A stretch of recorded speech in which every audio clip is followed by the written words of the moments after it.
Praise the Lord. നിങ്ങളെ എല്ലാവരെയും blessed മോർണിംഗിലേക്ക് യേശുക്രിസ്തുവിൻ നാമത്തിൽ സ്വാഗതം ചെയ്യുന്നു.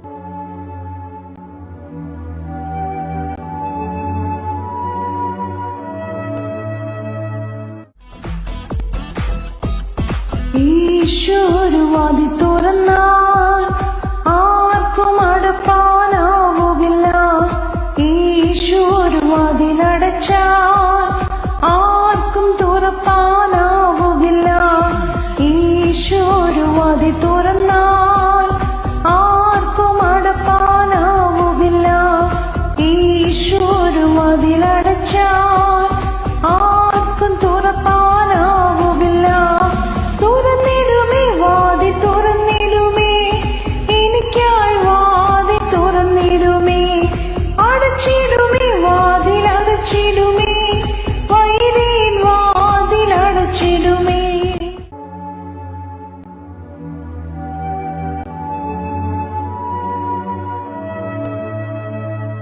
പ്രിയരെ, അനുഗ്രഹിക്കപ്പെട്ട ഒരു പ്രഭാതം കൂടെ നമ്മുടെ ജീവിതത്തിൽ അനുവദിച്ചു തന്ന വലിയവനായ ദൈവത്തെ നമുക്ക് ഒരുമിച്ച് ചേർന്ന് നന്ദി പറയാം.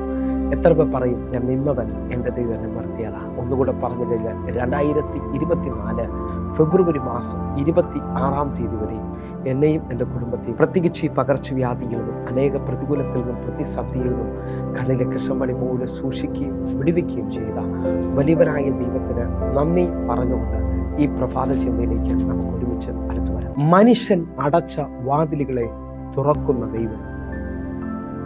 പ്രിയരെ, പ്രാരംഭവാക്യത്തിലേക്ക് 1 കൊരിന്ത്യർ 16 അധ്യായം അതിൻ്റെ 9 വാക്യം. എനിക്ക് വലുതും സഫലവുമായ ഒരു വാതിൽ തുറന്നിരിക്കുന്നു, എതിരാളികൾ പലരുമുണ്ട്. പ്രിയരെ, ഈ പ്രഭാതത്തിൽ ദൈവം നമ്മോട് ഇടപെടുന്ന അനുഗ്രഹിക്കപ്പെട്ട വചനത്തിനായി നമുക്ക് ഒരുമിച്ച് ചേർന്ന് ദൈവത്തിന് നന്ദി പറയാം.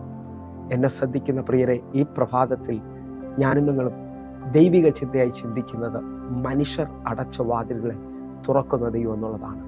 വചന പശ്ചാത്തലം എന്ന് പറയുന്നത് പൗലോസ് അപ്പോസ്തലൻ എഫോസോസിൽ പെന്തിക്കോസ് നാൾ വരെയും താമസിക്കുന്നതിൻ്റെ ആഴമെന്ന് പറയുന്നത് എനിക്കവിടെ വലുതും സഫലവുമായൊരു വാതിൽ തുറന്നിരിക്കുന്നു, എതിരാളികൾ പലരുണ്ട്, എൻ്റെ വാതിലുകളെ അടയ്ക്കാൻ നോക്കിയ പലരുണ്ട്, പക്ഷേ അതിൻ്റെ നടുവിൽ എൻ്റെ ദൈവം വലിയ ഒരു വാതിൽ തുറന്നിരിക്കുകയാണ്.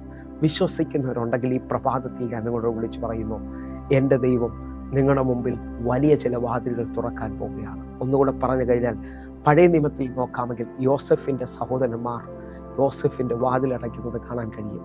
നമുക്കൊരുമിച്ച് ഉൽപ്പത്തി പുസ്തകം 37 അധ്യായം 18-19 വാക്യത്തിലേക്ക്. അവർ അവനെ ദൂരത്തു നിന്ന് കണ്ടിട്ട് അവനെ കൊല്ലേണ്ടതിന് അവൻ അടുത്തു വരും മുമ്പേ അവന് വിരോധമായി ദുരാലോചന ചെയ്തു. 19 വാക്യം. അതാ സ്വപ്നക്കാരൻ വരുന്നു, വരുവിൻ, നാം അവനെ കൊന്ന് ഒരു കുഴിയിൽ ഇട്ട് കളയുക. എന്നെ ശ്രദ്ധിക്കുന്നവരെ, ഞാൻ നിങ്ങൾ വായിച്ചു കേട്ട വാക്യത്തിനകത്ത് യോസഫിൻ്റെ സഹോദരന്മാർ യോസഫിൻ്റെ വഴിയടയ്ക്കുകയാണ്. താൻ കണ്ട സ്വപ്നം നിവർത്തീകരിക്കപ്പെടരുതെന്ന് പറഞ്ഞുകൊണ്ട് തൻ്റെ സഹോദരന്മാർ തൻ്റെ വാതിലുകൾ അടയ്ക്കുകയാണ്. ഇന്ന് എന്നെ ശ്രദ്ധിക്കുന്ന ചിലവരും ഇതേപോലെ ആയിരിക്കാം. നിങ്ങളുടെ വാതിലുകൾ നിങ്ങളുടെ സ്വന്തക്കാരോ അല്ലെങ്കിൽ നിങ്ങളുടെ കൂടെ ജോലി ചെയ്യുന്നവരോ അല്ലെങ്കിൽ നിങ്ങളുടെ സമൂഹത്തിലുള്ള പലവരും, അധികാര മണ്ഡലത്തിൽ നിൽക്കുന്ന പലരും നിങ്ങളുടെ വാതിലുകൾ അടച്ചിട്ടുണ്ടാകാം. നിങ്ങൾക്ക് ആ സാമ്പത്തികം ലഭിക്കാത്ത രീതിയിൽ, ആ ഉയർച്ച ലഭിക്കാത്ത രീതിയിൽ ഹല്ലേലൂയ നിങ്ങളുടെ വാതിലുകൾ അടച്ചിട്ടുണ്ടാകാം. മനുഷ്യനും പിശാചും ചേർന്ന പല വാതിലുകളും നിങ്ങളുടെ മുമ്പിൽ അടച്ചു നിൽക്കുമ്പോൾ ഇതാ യോസഫിൻ്റെ ദൈവം തൻ്റെ സഹോദരന്മാരുടെ നടുവിൽ ഉയർത്തുകയും ദൈവം കാണിച്ച സ്വപ്നത്തെ നിവർത്തീകരിക്കുകയും ചെയ്തത് കാണാൻ കഴിയും. എന്നെ ശ്രദ്ധിക്കുന്ന ഓരോ ദൈവമക്കളും, നിങ്ങൾ ദൈവത്താൽ വിളിക്കപ്പെട്ടവരും ദൈവ നിയോഗമുള്ളവരുമാണെങ്കിൽ നിങ്ങളുടെ വഴികളെ അടയ്ക്കുവാൻ മനുഷ്യനോ പിശാചനോ കഴിയത്തില്ല. ഞാൻ ഒന്നുകൂടെ ആഴമായി വിളിച്ചു പറയാം. ദാനിയേൽ പ്രവചനം ശ്രദ്ധിക്കാമെങ്കിൽ ശദ്രക്കിനും മേശക്കിനും അബ്ദിനോഗിനും വിരോധമായി ഇതാ നെബൂഖദ്നേസർ രാജാവ് എഴുന്നേൽക്കുകയാണ്. ദാനിയേൽ പ്രവചനം 3 അധ്യായം അതിൻ്റെ 19 വാക്യം നിങ്ങൾ ശ്രദ്ധിച്ചേ. അപ്പോൾ നെബൂഖദ്നേസർ കോപം മുഴുത്ത് ശദ്രക്കിന്റെയും മേശക്കിന്റെയും അബ്ദിനോഗിന്റെയും നേരെ മുഖഭാവം മാറി ചൂള പതിവായി ചൂടുപിടിപ്പിച്ചതിൽ 7 മടങ്ങ് ചൂടുപിടിപ്പിക്കുവാൻ അവൻ കൽപ്പിച്ചു. ഇതാ ആ രാജാവ് ആ 3 ചെറുപ്പക്കാർക്ക് വിരോധമായി ചൂള 7 ഇരട്ടി ചൂട് വർദ്ധിപ്പിക്കുകയാണ്. എന്നെ ശ്രദ്ധിക്കുന്നവരെ, അവരെ വാതിൽ അടയ്ക്കുകയാണ്. അതിൻ്റെ 24 വാക്യം നിങ്ങൾ ശ്രദ്ധിക്കാമെങ്കിൽ 24-25 വാക്യങ്ങൾ. നെബൂഖദ്നേസർ രാജാവ് ഭ്രമിച്ച് വേഗത്തിൽ എഴുന്നേറ്റു മന്ത്രിമാരോട്, നാം 3 പുരുഷന്മാരെയല്ലയോ ബന്ധിച്ച് തീയിലിട്ടത് എന്ന് ചോദിച്ചതിന് അവർ, സത്യം തന്നെ രാജാവേ എന്ന് രാജാവിനോട് ഉണർത്തിച്ചു. 25 വാക്യം.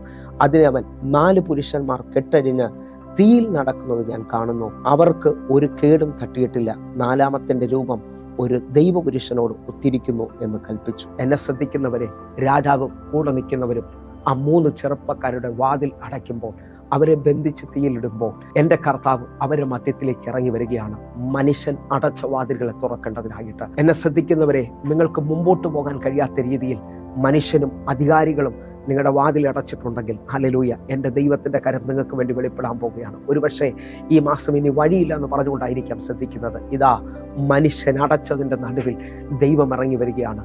ദൈവം 4-മനായി ഇറങ്ങി വന്ന് അവർക്ക് വേണ്ടി അത്ഭുതത്തെ ചെയ്യുകയാണ്. അവർക്കൊരു കേടും സംഭവിച്ചതായി കാണുന്നില്ല. വിശ്വസിക്കാമെങ്കിൽ ഈ മാസം നിങ്ങളുടെ വിടുതലിൻ്റെ മാസമാണ്. ഈ മാസം മനുഷ്യൻ അടച്ചതിൻ്റെ നടുവിൽ ദൈവം വഴി തുറക്കാൻ പോകുകയാണ്. അങ്ങനെ വിശ്വസിക്കുന്ന ഓരോ ദൈവമക്കളും ഈ പ്രഭാതത്തിൽ പ്രാർത്ഥിക്കാൻ തയ്യാറാണ്. നമുക്ക് ഒരുമിച്ച് പ്രാർത്ഥിക്കാം. ഞങ്ങളെ സ്നേഹിക്കുന്ന ഞങ്ങളുടെ നല്ല കർത്താവേ, പൂർണ്ണ ഹൃദയത്തോടെ ഞങ്ങൾ ഒരുമിച്ച് ചേർന്ന് പ്രാർത്ഥിക്കുന്നു. മനുഷ്യൻ അടച്ചതിൻ്റെ നടുവിൽ അത്ഭുത വഴിയെ തുറക്കുന്ന ദൈവം, ദൈവത്തിൻ്റെ കരം ഞങ്ങൾക്ക് വേണ്ടി എഴുന്നേൽക്കട്ടെ. ദൈവം അത്ഭുത വാതിൽ തുറക്കട്ടെ. കർത്താവെ, ഓരോ മക്കളെയും അങ്ങ് അനുഗ്രഹിക്കണമേ. അങ്ങ് അനുഗ്രഹിച്ചതിനായി നന്ദി. യേശുവിൻ നാമത്തിൽ പ്രാർത്ഥിക്കുന്നു. കേൾക്കണം പിതാവേ, ആമേൻ. പ്രിയരെ, ഈ പ്രഭാത സന്ദേശം നിങ്ങൾക്ക് അനുഗ്രഹമാകുന്നുവെങ്കിൽ നമ്മുടെ യൂട്യൂബ് ചാനൽ സബ്സ്ക്രൈബ് ചെയ്യും, ഫേസ്ബുക്കിലേക്ക് നിങ്ങൾ ജോയിൻ ചെയ്യുകയും ചെയ്യണമെന്ന് ഓർപ്പിക്കുന്നു. എന്നെ കേൾക്കുന്നവരെ, എല്ലാ ദിവസവും ഇന്ത്യൻ സമയം 6 മണിക്ക് നമുക്ക് സൂമിൽ ആരാധന നടക്കുന്നു. ആയിരങ്ങൾക്ക് അത് വിടുതലായിട്ടുണ്ട്. നിങ്ങളെ ഞാൻ ക്ഷണിക്കുകയാണ്. നിങ്ങൾ കടന്നു വരണമെന്ന് ഓർപ്പിക്കുന്നു. God bless you. ആമേൻ.